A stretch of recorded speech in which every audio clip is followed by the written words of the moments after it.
उपस्थित हैं और ये हमारे इस महीने में दूसरी बार हो रहा है ऐसा।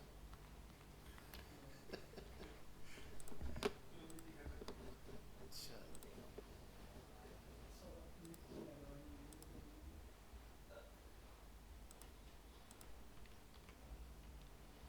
आज डेट हो गई है 12 हो गई ना। रिकॉर्डिंग शुरू। हम लोग एडवांस पार्ट पढ़ रहे थे और इसमें हम लोगों ने फाइल हैंडलिंग ओपन रीड सब कंप्लीट कर लिया था। आज हमें अपलोड पढ़ना था। इसमें अपलोड पर आते हैं और उससे पहले हम लोग अपना सर्वर शुरू करेंगे। हमारा पीएचपी अब तक ख़त्म हो चुका होगा, बट वो प्रोजेक्ट बीच में, चलो कुछ सीखने के लिए मिला। अगर चारों लोग काम करते तो ज़्यादा मज़ा आता।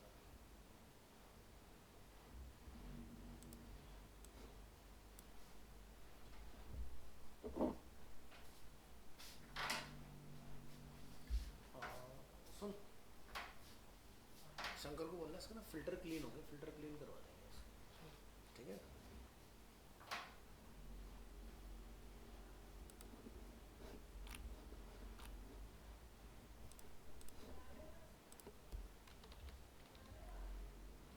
लोकल होस्ट है 3212 सितंबर मंथ, आज की डेट।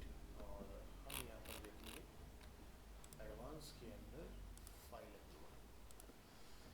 तो फाइल अपलोड करने के लिए बेसिकली हमने क्या करना है, एक अपना अपलोड का फोल्डर बना लेना है। तो जैसे कि जिस क्लास में मैंने कॉपी कर रखा है वहाँ की एक इमेज इसके अंदर अवेलेबल है इस तरह से। इसके बाद यहाँ पर हमने एक फ़ाइल बनानी है जिसमें सारा लॉजिक रहेगा अपलोडिंग का, और एक हमने यहाँ पर फाइल बनानी है जहाँ पर हमारा फ्रंट एंड रहेगा उस चीज़ का, ठीक है। तो यहाँ पर क्या है, एक फॉर्म अवेलेबल है जहाँ से यूज़र फाइल को अपलोड करेगा। तो चलो इस फाइल को ओपन करते हैं। पहले जरा इसके बेसिक फंडामेंटल समझते हैं क्या है चीज़। तो यहाँ से PHP फाइल अपलोड। तो पहला स्टेप क्या है कि आपने, वैसे तो मॉडर्न में ऑलरेडी ये इनेबल रहेगा, हो सकता है कभी आपका डिसेबल हो जाए ड्यू टू एनी रीज़न। तो कहाँ जाना है आपने, तो with PHP it is easy to upload files to the server. इसके लिए अपने को किसी बैकएंड की रिक्वायरमेंट नहीं है।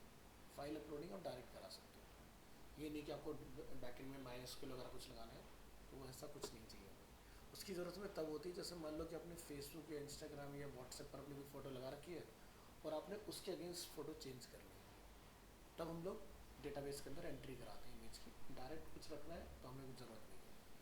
So however with ease comes danger, so always be careful when allowing file uploads. यानी कि जैसे कि फॉर्म सबमिशन में दिक्कतें हैं, वैसे ही फाइल अपलोड करने में भी दिक्कत है। यानी कि आपने फाइल अपलोडिंग का मैकेनिज्म तो बना दिया, लेकिन किस तरह की फ़ाइल अपलोड हो सकती है ये नहीं बताया। तो हो सकता है कोई बैट फाइल अपलोड कर दे, गए तुम तो, ठीक है, तुम्हारा गया सर्वर। सो इसलिए ध्यान रखना है कि हमें ये बताना ज़रूरी है कि कौन कौन सी फाइल टाइप्स हम अलाउ करते हैं। तो जहाँ भी आप लोग फाइल अपलोड करते हो वहाँ पर आपको लिखा होता है जिफ, JPG, PNG, इस तरह की फाइल्स ही हम लोग अपलोड कर सकते हैं। सो पहला स्टेप, कॉन्फ़िगर दी PHP INI फाइल, ठीक है। INI stand for information. तो अपने को कहाँ जाना है, यहाँ पर जाना है और यहाँ से अपने को PHP INI फाइल दिखाई देगी। इस INI फाइल के अंदर अपने को ढूंढना है फाइल अपलोड्स, ठीक है। ये ऑन होना चाहिए। वैसे आप मॉडर्न्स में ऑन ही आता है, पहले ये ऑफ रहता था। तो हम इसको यहाँ पर जाके फाइंड आउट करेंगे। फाइल अपलोड्स, ये क्या अप लगाओ डाउन पे लगाओ, तो दिखाई दे रहा है क्या लिखा रहा है यहाँ पर, इक्वल टू ऑन। अगर ये ऑफ है तो आपने ऑन करना है इसको। तो लिखा है whether to allow HTTP file upload, तो आपको फाइल अपलोड ऑन रखना है वैल्यू को, कोई कोड में नहीं, कुछ नहीं, डायरेक्ट, ठीक है। ऑलराइट, तो हमें समझ में आ गया कि फाइल कहाँ से खुलेगी। दोबारा से देखो, XAMPP सर्वर कॉन्फ़िगरेशन, अपाचे के अंदर आपको PHP INI, यहाँ से जाके आपने चेक कर लेना है। So in your PHP INI file search the file underscore upload directive and set it to on. अपने में बाई डिफ़ॉल्ट ऑन आएगा क्योंकि हम लोग लेटेस्ट पे चल रहे हैं, ठीक है। Next, create the HTML form. So next, create an HTML form that allow user to choose the image file they want to upload. तो ये तो बनाना सिंपल है, आपने एक फॉर्म टैग डालना है, इनपुट टाइप फाइल लिखना है और आगे सबमिट का अपना बटन लगा देना है जिसमें मैं लिख रहा हूँ अपलोड इमेज। अब जब भी आप अपलोडिंग का कुछ बनाते हो, चाहे वो रिएक्ट में हो या वो आपका यहाँ पर हो पीएचपी के अंदर हो, कहीं पर भी हो, तो एक चीज़ का हमें खास ध्यान रखना है विच इज़ इनक्रिप्शन टाइप। जब भी कोई फाइल अपलोड होगी तो फॉर्म टैग के अंदर हमने क्या ध्यान रखना है, इनक्रिप्शन टाइप। अगर ये नहीं हुआ, आप कितना भी कोशिश कर लीजिएगा, फाइल अपलोड नहीं होगी। ठीक है, तो अगर मेरे फॉर्म से कोई फाइल अपलोड हो रही है, सो इन टाइप मतलब encryption type multi part form data, ये आपको लगाना मैंडेटरी है। ठीक है, तो यहाँ आते हैं। So make sure that the forms use method post. ठीक है, the forms also need the following attribute encryption multi part form data. It specifies which content type to use when submitting the form. Without the requirements above, the file upload will not work. Other things to notice: the type equal to file attribute of the input tag shows the input field as a file select control with a browse button next to the input control. तो जैसे यहाँ पर browse की जगह पर क्या आ रहा है, choose file, पुराने वाले में browse का ऑप्शन आता था। The form above sends data to a file called upload.php which we will create. तो हमने ये upload की फाइल यहाँ पर बना रखी है। ठीक है, तो जैसे ही वहाँ से कोई फाइल चूज करके अपलोड का बटन दबाएगा तो रिक्वेस्ट मेरी इस फाइल पर आएगी। ठीक है, क्योंकि हमने फॉर्म एक्शन में क्या लगाया हुआ है, upload.php। ठीक है, ओके, तो यहाँ आते हैं। So create the upload file PHP script. The upload PHP file contain the code for uploading a file. So सबसे पहला पार्ट हमें क्या बताना है, एक वेरिएबल डिफाइन करेंगे, टारगेट डायरेक्टरी क्या है अपनी, तो हम किस फोल्डर में डेटा लेके जा रहे हैं, अपलोड्स के अंदर। तो अगर आपने अपलोड्स लिखा है तो फिर ये अपलोड्स यहाँ पर होना चाहिए, फोल्डर है हमारे पास। ठीक है, नेक्स्ट स्टेप, हमने एक वेरिएबल बनाया टारगेट फाइल और यहाँ पर हम लोग लिखेंगे टारगेट अंडरस्कोर डायरेक्टरी। ये यहाँ तक का जितना पार्ट है सब यूज़र डिफाइंड है। अब जो आप यहाँ लिखेंगे base name, this is a pre defined function, इसमें आप बताएंगे डॉलर अंडरस्कोर फाइल्स। ठीक है, जब भी आपका डेटा फाइल फील्ड के थ्रू जाएगा तो हम लोग जो यूज़ करते हैं डॉलर अंडरस्कोर पोस्ट फील्ड का नेम। अब यहाँ डेटा जो है वो फाइल है, मैटर नहीं है, तो इसलिए आपको क्या लिखना है, डॉलर अंडरस्कोर फाइल्स। नहीं तो यहाँ पर क्या होता, पोस्ट का या गेट का यूज़ आता, बट यहाँ पर हम लोग क्या यूज़ करेंगे, फाइल्स। यहाँ पर हमने एक नाम लिया है फाइल टू अपलोड। तो ये फाइल टू अपलोड जो है वो कहीं फील्ड का नेम तो नहीं है ना, तो हमारे फील्ड का नेम क्या है, फाइल टू अपलोड। ठीक है, और जो भी फाइल का नेम है वो। ठीक है, अगर ओके होता है तो 1 रिटर्न आए, नहीं तो 0 आए। तो हम लोग 1 और 0 के अगेंस्ट इसको यानी कि बुलियन वैल्यू पर चेक कर लेंगे इसको। ठीक है, सो हमने लिखा यहाँ पर वेरिएबल एक image file type string to lower, हमने लिखा path information, this is again predefined. यहाँ पर हम लोग बता रहे हैं टारगेट फाइल जो कि हम लोग यहाँ पर डिफाइन करें, और यहाँ पर लोग यूज़ करेंगे PHP का एक predefined path info underscore extension. Check करेंगे if image file is a actual image और फेक इमेज, तो हम लोग लिखेंगे यहाँ पर if it set submit button data को पोस्ट कर रहा है, तो हम लोग लिखेंगे डॉलर अंडरस्कोर पोस्ट सबमिट। अब ये देखो नाम यहाँ पर बटन का लिखा होगा, इनपुट टाइप सबमिट, बटन का नेम क्या है, सबमिट। तो यहाँ पर हमने लिखा सबमिट, क्या करेंगे, एक वेरिएबल बनाया चेक, और हमने यहाँ पर एक pre defined function again use किया है गेट इमेज साइज।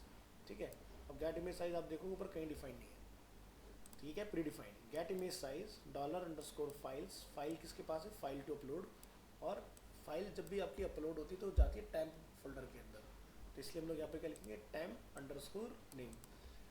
जनरली गलती यहाँ पर हम लोग क्या करते हैं, लिख देते हैं TEMP, नहीं लिखना है आपको, TMP लिखना है, इसकी वजह से भी फाइल आपकी अपलोड नहीं होती है। उसके बाद आप कंडीशन में चेक करेंगे डॉलर चेक, अगर आपका नॉट इक्वल टू है, ठीक है, फॉल्स, तो हम लोग यहाँ पर एको करेंगे फाइल इज़ एन इमेज। ठीक है, और यहाँ पर चेक में और अपलोड ओके कर देंगे। अगर आपका यहाँ पर नहीं होगा तो file is not an image, तो यहाँ पर हम लोग क्या कर देंगे, अपलोड ओके में 0। तो ये तो हो गया सिंपल चेक कराने का तरीका। सो इसको ज़रा कोड को समझते हैं, ये कोड क्या क्या काम कर रहे हैं। तो पहला क्या है, target underscore directory uploads specifies the directory where the file is going to be placed or upload. Target underscore files specifies the path of the file to be uploaded. Upload OK equal to 1 जो हमने यहाँ define किया है is not used yet, we will use later code, यानी कि जो हम लोग नीचे वैलिडेशन लगाएंगे उसमें। नेक्स्ट क्या है, इमेज फाइल टाइप जो हमने यहाँ डिफाइन किया है, ये क्या होल्ड कर रहा है, hold the file extension of the file in lower case, जैसे डॉट जेपीजी स्मॉल में, डॉट पीएनजी स्मॉल में, डॉट जो भी आप रख रहे हो। Next, check if the image file is an actual image और अ फेक इमेज। तो अभी क्या होगा, इतने कोड से ये आपको बता देगा कि अगर आपने पीडीएफ डाला तो वो मना कर देगा, अगर इमेज डालोगे तो उसको हाँ बोल देगा। इसके बाद जो हमारा काम होगा, चेक करो कि अगर आपकी इमेज ऑलरेडी एग्जिस्ट कर रही हो फोल्डर के अंदर। तो यहाँ पर क्या, you will need to create a new directory call uploads in the directory where upload dot PHP file resides, the uploaded file will be saved there. अब चेक कराने के लिए आप क्या करोगे, अगर इमेज पहले से अवेलेबल है तो जैसे मान लो कि किसी फोल्डर में जब आप एक फाइल होती है, जब दूसरी फाइल डालने जाते हो तो क्या बोलता है, रिप्लेस, ठीक है, इस तरह से आपके पास ऑप्शन आ जाता है। तो यहाँ पर ये क्या करेगा, आपको एक मैसेज रिटर्न करेगा, सॉरी फाइल ऑलरेडी एग्जिस्ट, अगर नेम से मैच हो जाता है उस केस में। So first we will check if the file already exists in the upload folder. If it does, an error message is displayed and dollar upload okay की value क्या हो जाएगी, 0। सो हम लोग यहाँ पर क्या लिख रहे हैं, if file underscore exist function target file जो हम लोग ऊपर यहाँ पर वेरिएबल हमने बनाया हुआ है, क्या लिख रहे हैं कि अगर ये मैच होता है तो यहाँ पर हमें 0 रिटर्न है इसके अंदर, यानी कि आगे ना बढ़ने दें इस चीज़ को। फिर क्या है, लिमिट कराने के लिए कि अगर आपने यहाँ पर लिमिट लगाने की भी मेरी इससे बड़ी फाइल अपलोड ना हो जाए, तो ये क्या है आपका बाइट्स में साइज़ हम लोग देख रहे हैं, ठीक है, पता ना bit byte kilobyte megabyte, तो ये बाइट्स में साइज़ है कि भाई इससे बड़ी इमेज मेरी अपलोड ना हो जाए, ठीक है। तो एक जो MB होता है उसके अंदर 1024 होते हैं, ठीक है, और एक बाइट्स आपका 1024 का होता है, ठीक है। तो इस तरह से आपका ये जो हम लोग यहाँ पर देख रहे हैं, ये आपका टोटल, अगर हम उसको डिवाइड कर लें, यहाँ पर कॉपी करेंगे वैल्यू और डिवाइडेड बाय 1024, ठीक है। तो ये आपका 488 बाइट्स की फाइल को बेसिकली अपलोड करवा देगा इसके अंदर, ठीक है। तो यानी कि यहाँ पर हम लोग जा रहे हैं और लिखेंगे file to upload size is greater than this value. तो यहाँ पर हम लोग क्या बोलेंगे, your file is too large, तो ये उसको मना करते हैं। जैसे देखते हो ना गवर्नमेंट वेबसाइट में हम लोग जाते हैं तो आपकी फाइल पे लिखा होता है इतने केबी से ऊपर की नहीं लेंगे हम लोग। वो क्यों मना करते हैं, क्योंकि भैया वो पैसे तो खर्च करते नहीं, वो चाहते हैं सबसे छोटी से छोटी साइज़ पे इमेज मुझे मिल जाए। अब जैसे आप उस पर जाते हो फेसबुक पे या इंस्टाग्राम पे इमेज अपलोड करने, वो लोग कुछ ऐसी कंडीशन नहीं लगाते, उन्हें तो जितना रिच कंटेंट मिलेगा उनके लिए उतना बढ़िया, ठीक है, आगे यूज़ करेंगे वो लोग उसको। फिर क्या है, लिमिट फाइल टाइप, तो हमने एक बनाया condition, if image file type is not equal to JPG and not equal to PNG and not equal to JPG and not equal to GIF, तो एको कर देंगे sorry only JPG JPEG PNG files are allowed. आपको कोई और लगाना है जैसे web picture वगैरह, तो वेब पिक्चर का भी आप यहाँ जाके डिफाइन कर दोगे। तो अगर मेरा ये नहीं मिला टाइप, तो मैं इसको अपलोड को अगेन 0 पे इसको कंसिडर करता हूँ। तो बाद में आपने क्या करना है, तीनों कोड को एक जगह पर क्लब करना है इस तरह से, जैसे कि हमारा अपलोड डॉट के अंदर आप देख रहे हैं, तो यहाँ पर आप देखें इतना कोड हमारा अलग है, फिर बाकी अंदर में 3 कोड चला रखे हैं इसके यहाँ से। एक क्या है, पहले अगर फाइल अवेलेबल है उसको चेक करने के लिए, दूसरा अगर साइज़ बड़ा है उसको चेक करने के लिए, तीसरा क्या है, पर्टिकुलर फाइल टाइप। अब लास्ट में क्या बोला है कि अगर अपलोड की वैल्यू ओके है, मतलब अपलोड ओके की वैल्यू 0 आ रही है, तो यहाँ पर कहते हैं your file was not uploaded. और अगर सब सही है, मतलब 1 है वैल्यू, तो हम लोग क्या बोलेंगे, move underscore upload files file to upload temporary name जो भी है उसका, और टारगेट फाइल में वो चली जाए। तो हमने क्या लिखा, echo the file HTML special character, again हमने यूज़ किया ताकि कोई दूसरी चीज़ ना डाल दे वहाँ पर। Base name $_ files to upload name, और यहाँ पर जो भी आपकी फ़ाइल का नेम होगा वो आपको पता चल जाएगा हैज़ बीन अपलोडेड। और अगर नहीं हो पाई अपलोड तो यहाँ पर एक एरर हम लोग निकाल देंगे, sorry there was an error uploading your file. चलो ट्राई करके देखते हैं क्या ये फाइल को एक्सेप्ट करता है कि नहीं करता है। तो चूज करेंगे यहाँ से फाइल, यहाँ से हमने एक इमेज को चूज किया इस तरह से, यहाँ से बोलते हैं ओपन। तो ये देखो हमारी फाइल आ गई यहाँ पर, अपलोड इमेज पर क्लिक करते हैं तो यहाँ पर क्या लिखा है, फाइल इज एन इमेज, और इमेज का टाइप क्या है, जेपीजी। इसने पता कर लिया, बट ये कह रहा है sorry your file is too large, ठीक है, and your file was not uploaded, ठीक है। तो भाई ऐसे हमने इसको कितनी बड़ी फाइल ले दी ज़रा पता तो करो। तो ये कम से कम 4 या 5 MB की फाइल होनी चाहिए। सॉरी, मुझे यहाँ से इधर जाना पड़ेगा। ये चूज़ की थी ना हमने, क्या है 4.25 MB की। तो कोई छोटी इमेज ट्राई करते हैं, क्या वो अपलोड होती है कि नहीं। तो लेट्स गो, ये ले लेते हैं। चलो इसका देखते हैं कितना साइज है, 318 KB का है ना। हमने ओपन किया और यहाँ से इसको अपलोड बोला, तो इसका फाइल टाइप हमारा दूसरा था, ये वेब पिक्चर था। तो इसने देखो इसको भी पकड़ के मना कर दिया, कह रहा वेब पिक्चर है, नहीं चलेगा, ये दो बस। तो वेब पिक्चर अगर मैं लॉजिक लगाना तो वेब पिक्चर चली जाएगी, ठीक है। चलो कोई और नई फाइल ट्राई करके देखते हैं। डेस्कटॉप पे और भी हमारे पास फाइल्स हैं, जैसे लेट्स से मैं ये ले लेता हूँ कंपास, और मैं इसको अपलोड करता हूँ। अच्छा, अगेन इसका भी साइज लार्ज है, लिखा है ना। अरे कितने लार्ज फाइल है बड़ी मेरे पास। ऐसे और नीचे जाओ, हमारा वो कैलकुलेशन ही आया था ना, कितने का साइज आया था इसका। एक बार लॉजिक पे चलो, 5 लाख 1 2 3 4 5 डिवाइडेड बाय 1024, तो 488 KB। ये कितने KB की थी जो भी डाली थी हमने। हाँ फिर नहीं जाएगी, 488 KB तक की कोई फाइल आप चिपका सकते हो उसको। तो दोबारा से लॉजिक पर आएगी, कुछ और छोटी सी लेते हैं, बहुत साइज बढ़ा लेंगे बट वो करना नहीं है। इसको ट्राई करते हैं, ये कितना साइज है। अब भी ना भी तो भाई तो जहर खा लो, ठीक है। ठीक है, file is an image, the file as soon as illustration 09 PNG has been uploaded. तो जरा फोल्डर में आके देखते हैं क्या ये फाइल यहाँ पर आ गई, पहुँच गई ना। जब बात, तो आपको अपने लॉजिक में क्या बदलना है, जहाँ पर हम लोगों ने ये सब लिख रखे ना कहानी, जो जो आपको एक्सटेंशन एक्सेप्ट करने हैं वो आप यहाँ से कॉपी करके इधर डालते जाओ। तो जैसे मैंने इसको बोला वेब पी, स्मॉल में लिखना है, कैपिटल नहीं होना चाहिए, तो चल जाएगा, ठीक है।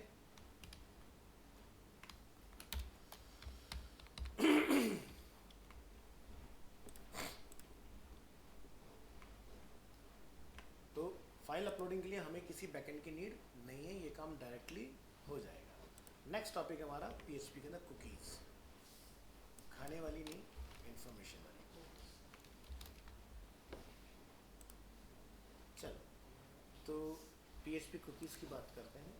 कुकीज़ क्या होती हैं, और आज की डेट में कोई भी वेबसाइट जब आप चलाने जाते हो तो एक्सेप्ट कुकीज़ का हमें ऑप्शन देखने के लिए मिलता है, ठीक है। तो what is a cookie? A cookie is often used to identify a user, ठीक है। A cookie is a small file that the server embeds on the user's computer. Each time the same computer requests a page with a server, it will send the cookies to. With PHP, you can both create and retrieve cookies value. जैसे cookies क्या होती हैं, इसका एक छोटा सा example ऐसा समझो, जैसे मान लो कि आप फ्लिपकार्ट चला रहे हो, आपने लॉगिन नहीं किया हुआ और आपने कोई प्रोडक्ट कार्ट में डाला, ठीक है। ट्राई करके देखते हैं ऐसा कुछ,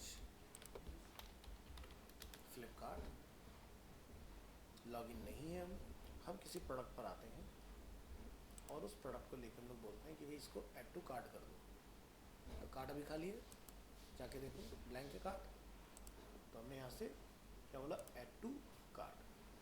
अब ये जो प्रोडक्ट है ना, ये मेरा कार्ट में आ गया, अब इसको बंद कर दो इसको। आप फ्यूचर में कभी भी यहाँ होगे ना तो आपको कार्ट में अपनी एक वैल्यू जो है वो दिखाई देगी, है ना। तो ये कैसे हो रहा है भाई, लोकल स्टोरेज, लोकल स्टोरेज में कुकी बनानी पड़ती है तभी होता है, ठीक है। तो इसका फ़ायदा क्या है कि जैसे यूज़र लॉगिन करेगा ये आपके अकाउंट में ट्रांसफ़र हो जाएगा डेटा यहाँ से। अब इसकी भी ना लाइफ होती है, या तो ये लाइफ टाइम रहे या फिर ये प्रोडक्ट जब तक अवेलेबल है तब तक आपके पास उसमें दिखाई देगा कार्ट में, या फिर ये 15 से 20 दिन के बाद या महीने भर के बाद हम उसको एक्सपायर करा देते हैं कि भाई इसके बाद में हमें ना दिखाई दे, ठीक है। तो ये कुकी हो गया। दूसरा कुकी क्या है, अब मान लो कि जीमेल का जो एंट्री पॉइंट है gmail.com, तो वहीं से दुनिया घुस रही है जीमेल के अंदर, तो जीमेल को कैसे पता मेरे पास कौन आया, तो ये भी कुकी का ही एक पार्ट है, ठीक है। कि जीमेल कैसे पता लगाता है, या किसी बैंकिंग साइट में जब आप एंटर करते हो कि भाई तुषार गया है, रंजीत गया या अभिषेक गया या अमित गया उसके अंदर, तो ये भी कुकी का एक पार्ट। तो जब बंदा लॉगिन करेगा तो हम लोग एक सेशन की कुकी बना लेते हैं कि आया कौन, तो उसकी कोई यूज़र आईडी होगी, यूज़र आईडी आप डिफाइन करते हो अपना खुद का, बैंक आपको यूनिक डिफाइन करता है, तो मुझे पता होगा कौन बंदा उस आईडी से कहाँ तक गया, पूरा मेरे पास उसका रिकॉर्ड होगा, ये भी कुकी हुआ, ठीक है। दूसरा, जब आप कहीं भी लॉगिन करते हो किसी वेबसाइट में, उसके बाद जब फ्यूचर में दोबारा करने जाते हो, जैसे उस फील्ड पे कर्सर रखते हो तो आपने वहाँ पर क्या यूज़र नेम लिखा था, वो भी कुकी का ही पार्ट होता है, ठीक है। आप कुकीज़ डिलीट कर दोगे तो वो डेटा भी डिलीट हो जाएगा, फिर नहीं आएगा, ठीक है। तो ये सब क्या है, कुकीज़ है। सो क्रिएट कैसे करते हैं कुकीज़ को पीएचपी के अंदर, cookie is created with the set cookies function. PHP में सारे फंक्शन होते हैं, कोई मेथड नहीं होता। जावास्क्रिप्ट में सारे मेथड होते हैं वहाँ, ठीक है। तो सिंटैक्स है सेट कुकी, जिसमें आप name, value, expire, path, domain, secure, HTTP only, ये सारी चीज़ें डिफाइन कर सकते हैं, ठीक है।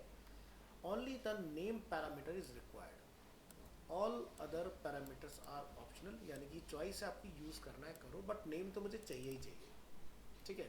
तो जैसे कि PHP create and retrieve a cookie value, तो पहले बनाओगे फिर उसको रिट्रीव करोगे आप कि भाई कुकी हमने बनाया, लाइक नेम, नेम क्या है, ठीक है, उसका लास्ट नेम क्या है, इस तरह से example. So the following example creates a cookie name is user with the value of Aptech, तो यूजर पे क्या लिखाएगा, एपटेक लिखाएगा। अब कुकी के अंदर क्या है, the cookie will expire after 30 days, ठीक है, और यहाँ पर हमने फार्मूला लगाएगा। तो ये फार्मूला क्या है, यहाँ पर समझो, 1 मिनट में कितने होते हैं, 60 सेकेंड होते हैं, 1 घंटे में कितने होते हैं, 60 मिनट होते हैं, ठीक है, और एक दिन में कितने घंटे होते हैं, क्या लिखा पीछे, समझ आ गया या कंफ्यूजन है, हुआ क्या से, ये पूरे आपके पूरा दिन का टाइम आ गया निकल के 24 घंटे का, क्योंकि इतने नंबर ऑफ सेकेंड्स एक दिन में होते हैं, ठीक है, पूरे दिन में इतने सेकंड होते हैं जो हम लोग निकालते जा रहे हैं ठीक है। अब इसको हमने बोला कि 30 दिन से मल्टीप्लाई कर दो, ठीक है, तो हमारा लिखेंगे मल्टीप्लाई 30, तो पूरे महीने में इतने सेकंड है हमारे पास, 25,92,000 सेकंड हर महीने में मिलते हैं, ठीक है। अब ऐसे सोचो टाइम को, तो ज़िंदगी कितनी तेज़ी से गुजर रही है, दिन में देखो तो पता नहीं चलता, लेकिन मिनटों सेकंड में देखो तो बहुत तेज़ी से वक्त गुजर रहा है ना। चल कोई बात नहीं, ये समझ में आ गया ना लॉजिक क्या है। ये 86,400 क्या था टोटल सेकंड से एक दिन के अंदर, ठीक है, 24 घंटे में। इसके बाद हम लोग क्या करेंगे, the forward slash means that the cookie is available in the entire website, otherwise select the directory you prefer. अगर मैं इसके आगे लिख दूंगा लाइक ये मेरा इमेजेस में रहेगा फॉर एग्जांपल, तो ये इमेजेस तक बिलोंग करेगा। अगर मैंने स्लैश लगा के छोड़ दिया तो ये पूरी वेबसाइट में चलती रहेगी, किसी भी पेज पे जाओ, कहीं भी जाओ, ठीक है। So we then retrieve the value of cookie user using the global variable $_cookie. We also use the isSet functions to find out if the cookie is set, ठीक है, ठीक है। तो example, the set cookie functions must appear before the HTML tag, यानी कि HTML tag से पहले। The value of the cookie is automatically URL encoded when sends the cookie, the automatically decode when received. The prevent URL encoding use set यहाँ से raw cookie instead। तो चलो cookie को यहाँ से हम लोग सेट करेंगे, तो यहाँ पर क्या हमारा एक URL लगा हुआ है सेट कुकी का, ठीक है। जाके चेक करो। तो यहाँ पर आप देखोगे PHP कुकीज़, और यहाँ पर हम लोगों ने अपनी फाइल बना रखी है कुकी एग्जाम्पल 1 के नाम से। जैसे हम लोग इस 1 वाली फाइल को क्लिक करेंगे तो हमने यहाँ पर क्या लिखा है, देख रहे हो, HTML से सबसे पहले लिखा हमने, क्या लिखा हमने, डॉलर कुकी का नेम क्या है, यूज़र, और कुकी की वैल्यू क्या है, एपटेक। हमने फिर बोला set cookie, cookie name, cookie value, time method का हमने यहाँ पर यूज़ किया है, प्लस 86,400 मल्टीप्लाई 30 कॉमा और फॉरवर्ड स्लैश लगा दिया। तो यानी कि ये बन गया पूरा एक दिन, ठीक है।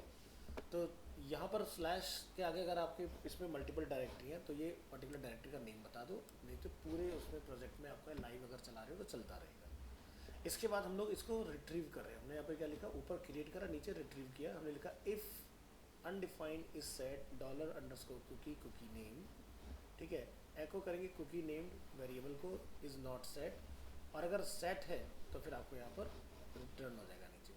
तो एग्जांपल के तौर पर जब आप पहली बार जाओगे ना फाइल पे तो वैल्यू नहीं मिलेगी, लेकिन जब दूसरी बार जाओगे तब आपको डेटा मिलेगा, क्योंकि पहली बार में ये बनेगा, दूसरी बार जाने पर डेटा फैच होगा। चलो दिखाता हूँ एग्जाम्पल। तो यहाँ पर हम इस पर क्रिएट करेंगे सेट कुकी पर। तो सेट कुकी पर क्या लिखा है, cookie user was successfully set and its value is Aptech, ठीक है। अब हमारी यहाँ से एक कुकी बन चुकी है। दूसरा एग्जांपल में हम लोग यहाँ पर देखते हैं, हमने क्या बोला, कुकी की वैल्यू को चेंज कर दो, क्या बना दो, अरीना एनिमेशन। चलो यहाँ से बैक जाते हैं। हमने बोला modify a cookie value, to modify a cookie just set again the cookie using the set cookies function, और हमने इसको बोला मॉडिफाई। तो यहाँ पर क्या लिखा है, एपटेक, ठीक है। जबकि हमने क्या बोला था, ज़रा पेज को रिलोड करो। मैंने क्या बोला था, पहली बार में सेट नहीं होगा, दूसरी बार में आपको दिखाई देगा चीज़, ठीक है, क्योंकि पहली बार में वो पुरानी वैल्यू फैच करके लेकर आ रहा है। जैसे आपका पेज दोबारा खोलेगा तब आपको नई अपडेटेड वैल्यू के साथ डिस्प्ले करेगा कुकी वैल्यू को। बैक करेंगे यहाँ से, फिर क्या है, कुकी को मैं डिलीट करना है, ठीक है। तो delete a cookie use this set cookie function with an expiration date in the past, मतलब पुरानी कोई पास्ट की डेट दे दो तो कुकी आपकी डिलीट हो जाएगी। तो इसके लिए माइनस करते हैं हम लोग, यहाँ पर आएंगे, पहले दिखाते हैं कोड फिर डिलीट करेंगे। तो डिलीट कुकी हमने क्या लिखा, 1 घंटे पहले इसको डिलीट में डाल दो। तो 1 मिनट में 60 सेकेंड, 1 घंटे में 60, सॉरी 1 मिनट में 60 सेकेंड, 1 घंटे में 60 मिनट, तो 60 मल्टीप्लाई 60 3600 आ गया, 3600 का बन गया 1 घंटा। तो हमने बोला टाइम में से माइनस कर दो 1 घंटे को, तो यूज़र चला गया। तो यानी कि जैसे हम लॉग आउट करते हो ना, आपकी कुकी भी खत्म हो जाती है तुरंत, ठीक है, वहाँ से काम खत्म हो गया। बैंकिंग के केस में एक्सपायर करा दी जाती है, बाकी केस में चलते हुए रखते हैं, ठीक है। बैंकिंग केस में खासकर हम लोग एक्सपायर करा देते हैं कुकी को तुरंत, ठीक है, ताकि ऐसा ना हो कि कोई बंदा URL कॉपी करके दोबारा चला दे।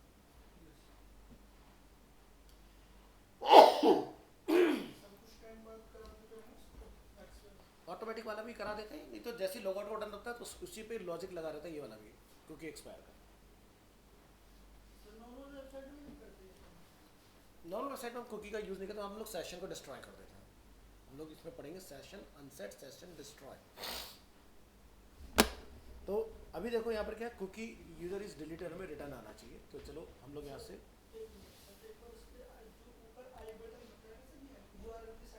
हाँ, आई वाला, आई होता है इन्फॉर्मेशन के लिए। यहाँ पर ये आपको बताता है कि आपकी वेबसाइट में क्या क्या चीज़ें अवेलेबल, जैसे कुकीज़ एंड साइट डेटा पर जब आप जाओगे तो क्या आपकी कुकीज़ यहाँ पर मतलब ऑन है कि ऑफ है। सो मैनेज ऑन साइट डेटा, तो यहाँ पर वन साइट अलाउड, यहाँ पर आप जब जाके क्लिक करो तो क्या लिखा है, लोकल होस्ट, ठीक है। तो जिस भी साइट पर आप रहते हो, तो जैसे मान लो कि आपने कोई लाइव साइट चलाया, तो उस वेबसाइट ने SSL बाय किया है या नहीं किया, वो सारी चीज़ आपको दिखाई देगा। वो वेबसाइट क्या क्या चीज़ आपसे ले रही है वो सब दिखाई देगा। जैसे हमने चलाया, हाँ सब यही होता है। अब देखो यहाँ पर जैसे जाओगे ना, तो देखो ये आपसे क्या क्या मांग रहा है, ठीक है, लोकेशन ले रहा है आपकी है। तो जो वेबसाइट आपकी लोकेशन रहती है वहाँ पर लोकेशन अपना आप दिख जाएगा। मेरे वाली तो नहीं उठा रही ना लोकेशन, तो इसलिए मेरे में नहीं आ रहा। तो वेबसाइट आपसे क्या क्या डिमांड करती है सब यहाँ दिखता है वो। सेशन में हम लोग देखो क्या करते हैं कि जैसे एग्जांपल के लिए एक बंदा ने लॉगिन किया, तो उसका हमने एक सेशन बना दिया, ठीक है।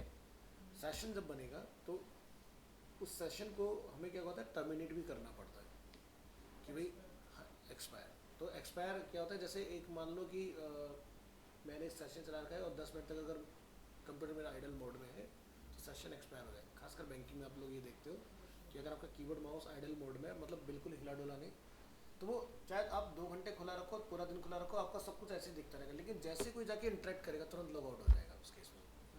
ठीक है, वो सेशन हम लोग कराते हैं चीज़ें। ठीक है, तो सेशन भी कुकीज़ होती है, बिल्कुल सही बात है। ठीक है, तो यहाँ पर हम बात करें डिलीट कुकीज़ की, तो डिलीट पे जैसे हम लोग क्लिक करेंगे तो कुकी यूज़र इज़ डिलीटेड यहाँ पर आपका लिखा हुआ है इस तरह से। ठीक है, अब जब आप यहाँ पर जाओगे मॉडिफाई कुकी में, तो यहाँ पर आपका क्या लिखा रहा है, कुकीज़ आपका फिर से सेट हो चुका है। और अगर हम लोग यहाँ पर जाएंगे तो कुकी को बोलो डिलीट करा पाएंगे। अब जब आपने डिलीट करा दिया तो अब आप यहाँ पर जैसे नीचे हम लोग चेक करते हैं भाई हमारे कंप्यूटर में कुकीज़ जो है वो इनेबल है कि डिसेबल है। तो जैसे first try to create a test cookie with the set cookie function then count the cookies array variable. तो हमारे इसमें कितने कुकीज़ बने हुए हैं, तो आप यहाँ देखो कुकीज़ क्या है, इनेबल्ड है। अभी मैंने कुकी को क्या करा था, डिलीट किया था। ठीक है, तो यहाँ पर क्या लिखा रहा है, कुकीज़ आर इनेबल्ड। मैं यहाँ पर एक जाके कुकी बना लेता हूँ, सेट कुकी। यहाँ पर रिफ्रेश करेंगे, बैक करेंगे, यहाँ आएंगे और मैंने इसमें लगाया था लॉजिक कि नहीं लगाते हुए ज़रा देख लेते हैं। कुकी डिलीट इनेबल कुकीज़, ऐसे खाली इसमें इनेबल करें।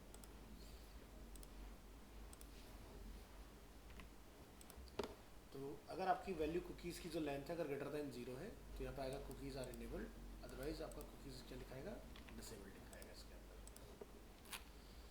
तो एक कुकीज़ का आप प्रॉपर यूज़ देखोगे जो आगे वाले आपके एग्जांपल लेंगे आगे। और आते हैं नेक्स्ट क्या है, सेशंस। सेशन में देखिए सेशन किस तरह से काम करते हैं, कुकीज़ में भी कर सकते हो, सेशन के अंदर भी कर सकते हो, दोनों में पॉसिबल होता है। तो यहाँ पर आप जाओगे PHP सेशन। अब सेशन क्या है, a session is a way to store information in variable to be use across multiple pages. Unlike a cookie the information is not stored on the user computer. तो session जो होता है cookie से ज़्यादा powerful होता है और हम लोग PHP से ज़्यादा सेशंस का इस्तेमाल करते हैं। What is a PHP session? When you work with an application, you open it, do some changes, and then you close it. This is much like a session. The computer knows who you are. It knows when you start the application and when you end. But on the internet, there is one problem. The web server does not know who you are or what you do because the HTTP address doesn't maintain state. So session variables solve this problem by storing user information to be used across multiple pages like username, favorite color, etc. By default, session variable lasts until the user close the browser. ठीक है, आप जब तक browser बंद नहीं कर देते हो तब तक आपका सेशन का सारा इन्फॉर्मेशन कंपनी को मिलता रहता है। ठीक है, कि आप क्या कर रहे हैं उसके अंदर। If you need a permanent storage you may want to store the data in a database. So PHP का सेशन हम लोग कैसे बनाते हैं, सेशन अंडरस्कोर स्टार्ट फंक्शन की हेल्प से। और ये काम भी आपको सबसे ऊपर करना होता है, बीच में नहीं, ऊपर। A session started with the session start function. Session variables are set with the PHP global variable $_session. तो सेट करेंगे सेशन वेरिएबल और the session underscore start function must be very first thing in your document before any HTML tag, यानी कि doc type से पहले। तो चलिए पहले ज़रा जाके इसका कोड देखते हैं फिर सेट करेंगे। सेशंस PHP सेशंस, और हमने यहाँ पर एक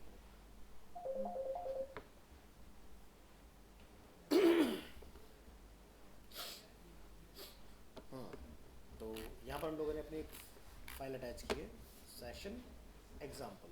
तो सेशन एग्जाम्पल को ओपन करेंगे तो हमने क्या लिखा है सबसे ऊपर, सेशन स्टार्ट। अब हमने सेशन के अंदर वेरिएबल बनाए हैं दो, कलर और नेम। एक का कलर क्या है ग्रीन, दूसरे का नेम क्या है एपटेक, और हमने यहाँ से बोला सेशन वेरिएबल आर सेट। ठीक है, ये डेटा आपको यहाँ नहीं दिखाई देगा। अब जब आपने ये चीज़ सेट कर ली तो आप इसको किसी दूसरे पेज पर फैच करा सकते हो इन्फॉर्मेशन। यानी कि मान लो कि मैंने सेशन बनाया, यूज़र कौन है, कौन लॉगिन हुआ, तो मुझे पता होगा थ्रू आउट कि भाई कौन बंदे ने लॉगिन किया हुआ इसके अंदर। चलो तो यहाँ पर सेशन स्टार्ट हमने ऊपर सेट किया हुआ है। यहाँ जाएंगे सेट सेशन वेरिएबल्स तो क्या लिखा है, सेशन वेरिएबल आर सेट, यानी हमारे वेरिएबल लग चुके हैं। अब get php session variable value. So next we create another page called fetch session variable 1.php. From this page we will access the session information we set on the first page, session example.php. Notice that session variable are not passed individually to each new page. Instead they are retrieved from the session we open at the beginning of each page session start. यहाँ पर beginning हो गया, beginning है ये, spelling सही करके आओ।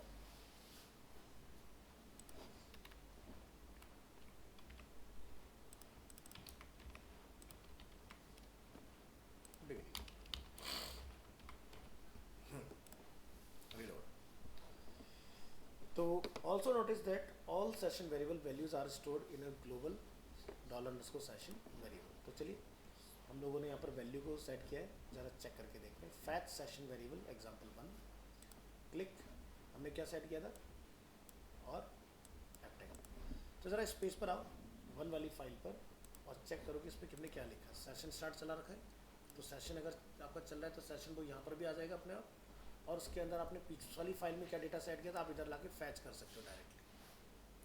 तो ये बड़े काम आएगा हमारे जब हम लोग CRUD ऑपरेशन परफॉर्म करेंगे PHP के अंदर, या फिर जैसे आपने किसी रो पर क्लिक किया और उस रो के बेसिस पर आपने कोई आईडी को आपने मॉडिफाई करके आना है, ये बड़े काम आने वाले हैं आपके, ठीक है। तो PHP बिना इसके अधूरी है, बिना सेशन के आप कुछ नहीं करा सकते। नेक्स्ट बैक करेंगे अगेन।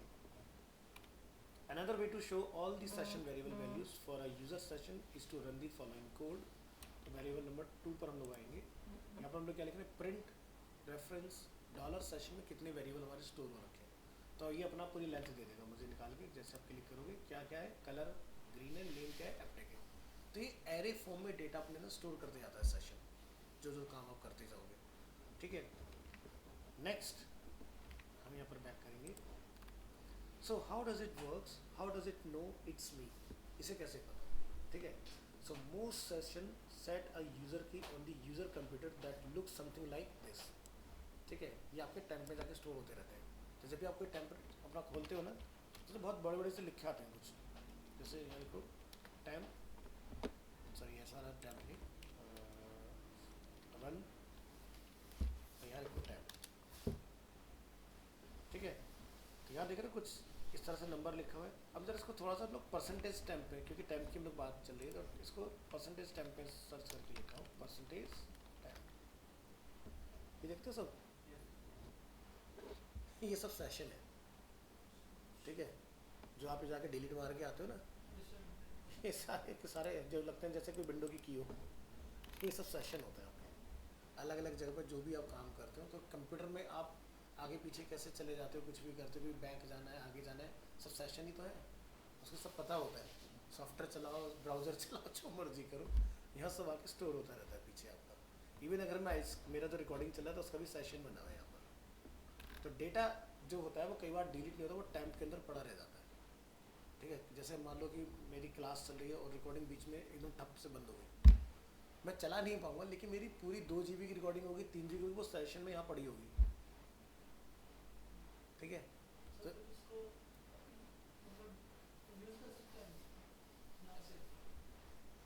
वही यूज़ कर सकता है सॉफ्टवेयर, हम नहीं चला सकते इसमें कुछ भी। लेकिन मैं अगर यहाँ पर अगर कंप्यूटर डायरेक्ट बंद कर दूँ तो मेरी जितनी भी रिकॉर्डिंग हुई होगी ना, वो यहाँ पर इसके पास होगी, इसके अंदर कि कितनी मेरी रिकॉर्डिंग हो चुकी है, यहाँ पर फाइल आएगी मेरी बनी हुई इसके अंदर। तो देख रहे हो हर चीज़ की यहाँ पर आपको सेशन बनते हैं। ये देख रहे हो, ये जितने वाले, ये देख रहे हो, ये सब ब्राउज़र के सेशन है आपके। ब्राउज़र वाले ऐसे आते हैं, कंप्यूटर वाले फोल्डर के साथ आता है। ये देखो सब ब्राउज़र के सेशन।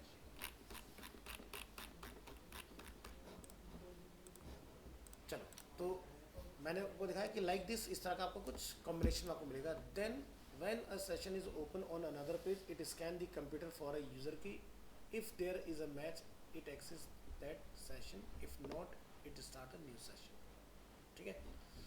चलो आगे देखते हैं। Modify a PHP session variable to change a session variable, just overwrite it. आपने दोबारा से फिर से वैल्यू को जाके अपडेट करके आ जाना है। तो जरा ओवरराइट वाले के कोड को लोग देखेंगे कि क्या कोड हमने यहाँ पर लगाया हुआ है। बैक आइए, चेंज सेशन वेरिएबल, फाइल को अपना यहाँ से ओपन करिए। हमने क्या बोला, कलर जो है सिर्फ उसको बदल दो, पिंक कर दो। पहले क्या था, ग्रीन था ना, हमने कहा पिंक कर दो उसको, ठीक है। तो यहाँ से हमने फैच करा वेरिएबल को, अभी क्या लिखा रहा है, ग्रीन। अब जरा वैल्यू को चेंज करके आओ, अब क्या हो गया, colour pink, name is Aptech, अब ग्रीन नहीं आएगा, ठीक है। अब जरा फैच करो, तो यहाँ पर क्या आ रहा है, पिंक, अब रेड नहीं आ रहा ना, डेटा चेंज हो चुका है। चलो आगे देखते हैं। अब हम लोग कहते हैं कि सेशन का जो डेटा है उसको खाली करो। जैसे अभी यहाँ पर लिखा है ना कि ये वैल्यू है, ये आनी नहीं चाहिए एरे के अंदर, ब्लैंक हो जाना चाहिए। तो हम लोग क्या लिखते हैं, सेशन अनसेट और सेशन डिस्ट्रॉय। जनरली जब हम PHP वाले लॉजिक को लगाते हैं, वहाँ पर हम लोग लॉग आउट करते हैं, तो ये दो चीज़ हम लोग चलाते हैं। जैसे लॉग आउट दबेगा उसके साथ में अनसेट और डिस्ट्रॉय दो चीज़ होगी। तो पहले करते हैं अनसेट, फिर करते हैं डिस्ट्रॉय। अनसेट पहले लगाना होता है। तो यहाँ पर जब आप डिलीट करने जाएंगे सेशन को, तो क्या देखते हैं, पहले रिमूव ऑल सेशन वेरिएबल, तो क्या करते हैं अनसेट, फिर क्या बोलते हैं, डिस्ट्रॉय दिस सेशन डेटा, क्या बोलते हैं, सेशन अंडरस्कोर डिस्ट्रॉय। तो ये आपका जो बना टेम्प के अंदर, ये उसको भी उड़ा देगा, ठीक है। अब चलो यहाँ जाओ और बोलो डिस्ट्रॉय दी करंट सेशन, ठीक है। यहाँ पर कोई भी डेटा रिटर्न नहीं आएगा।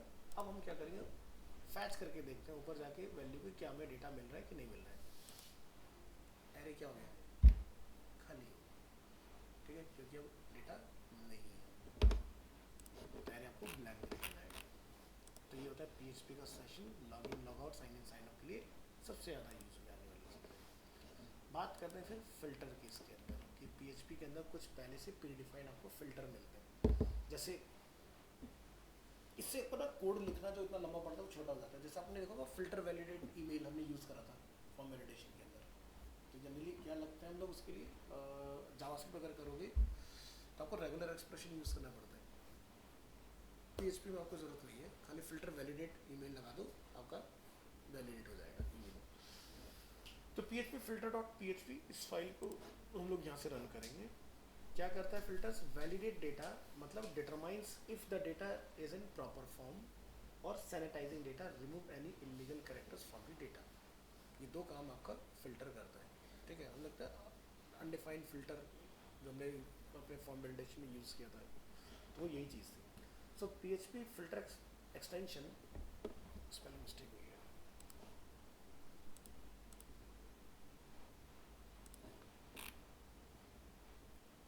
कहाँ था,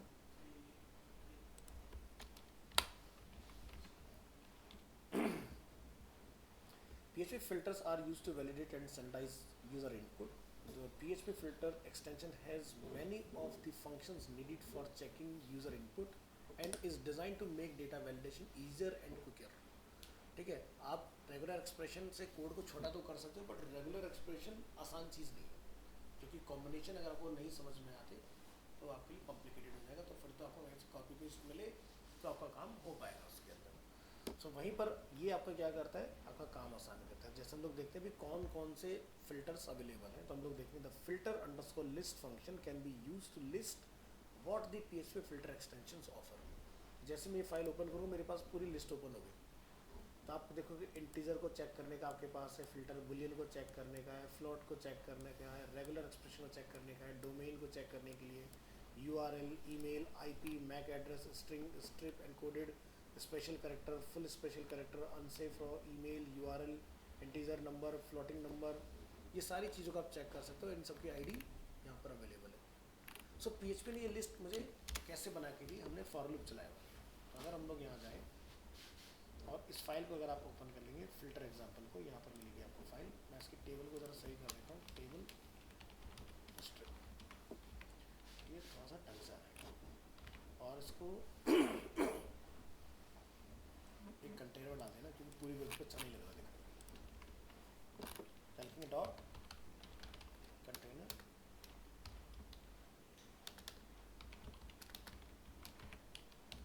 अब सही ना बीच में ऐसे। तो चलो हमने क्या करा, यहाँ पर देखो ऊपर नीचे कुछ नहीं है, सिर्फ यहाँ पर ध्यान देना, हमने टी बॉडी के अंदर जाके TRTD को लूप कर रखा है। हमने बोला PHP के अंदर for each loop filter underscore list as $ID, और एज हमने इसके अंदर से क्या निकाला, फिल्टर। तो यहाँ पर हमने लिखा फिल्टर का नेम और फिल्टर की ID, और यहाँ पर हमने लिखा हुआ है किससे निकालना है, डॉलर फिल्टर से निकालना है। बस इतना आपने काम करना है। आपको ये पूरा उसके अंदर कौन कौन से लॉजिक अवेलेबल है सारा डेटा निकाल के आपको दे देगा यहाँ पर। अब इसका यूज़ कैसे करें, कुछ चीज़ें उठाते हैं इसमें से, उसको आप देखिए।